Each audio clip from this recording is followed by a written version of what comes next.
All right, so we have quarter Rolli Polli. Now this is going to be excellent for your neck and your shoulders, especially if you have tension and pain there. Also the back side of the body, so the back, the upper back, the hamstrings, if you're tight there, this is going to be great for that.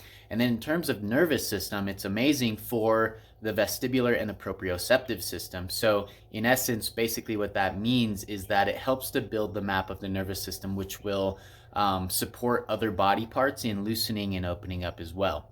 This is what it looks like. So starting here, we're gonna sit in L-sit, toes back, knees straight, and spine upright. Then we're gonna bend the knees and pull the core towards the spine. And keeping the knees bent, just come back to where you're pressuring the upper neck and head a little bit. Maybe you can touch if you want to, but you don't have to. And then you come up to here, touch your toes, and again. And up.